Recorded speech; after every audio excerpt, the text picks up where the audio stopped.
Fox 10 Gulfstream. This is Next Weather. All right, here's what we're tracking across the Gulf Coast region. And, you know, we're getting close to hurricane season, so it's always interesting to see what's going on off of Africa. And, you know, we've got this Saharan dust layer thing, and that can limit a tropical season even if you have above average water temperatures. Meteorologist Matt Barentine breaks down this dust and how it all occurs. There is a massive plume of Saharan dust making its way across the tropical Atlantic. Of course, this is originating from Africa. The trade winds are taking it here across the southern Atlantic, and you can see all the dust there. It's very thick, and it's covering what we call the main development region. That's the area where most of our hurricanes develop later in the year. And I wanted to show you this, the temperature anomalies. This is how much above average we are. And you can see this whole area is well above average out here in the Atlantic. And that's one of the reasons why we have a feeling that this will be a very busy hurricane season. But that Saharan dust has done something. It's actually broken a streak, a very long streak of record highs in the Atlantic basin. More than 421 days. Yes, more than a year of record highs every single day out there in the Atlantic basin.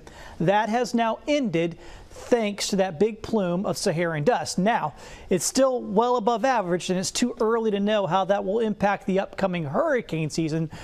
But hey, it's better than continuing record warmth out there across the tropical Atlantic. So we'll keep an eye on that Saharan dust cloud to see how long it will last and how much of an impact it will have on the upcoming hurricane season.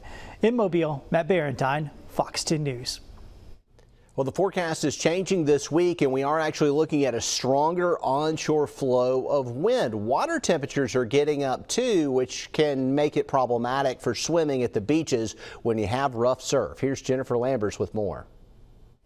Although we had a beautiful day across the Gulf Coast, some changes are occurring, and that's mainly down at our local beaches. Now, the National Weather Service here in Mobile, they have issued a high rip current risk statement. Now, what this means is that they are keeping a close eye on all of our local beaches, the sounds, all of that, and they're saying, hey, it's going to be a bit more rough out there. And instead of this just being in the short range, this rip current risk statement is going all the way through Friday. So this is going to be a full week-long thing that we're going to be monitoring. And I mean, just taking a look at the live camera for the beaches earlier today. Earlier this morning, if you notice on the far left side of your screen there were not any waves breaking that far offshore. Just the amount that our beaches have changed just within the past few hours is significantly showing what we're expecting over the next few days. It's getting rough out there, and with this we are expecting dangerous rip current risks. And so for today, it was a moderate rip current risk, slowly seeing those conditions deteriorate throughout the morning and the afternoon.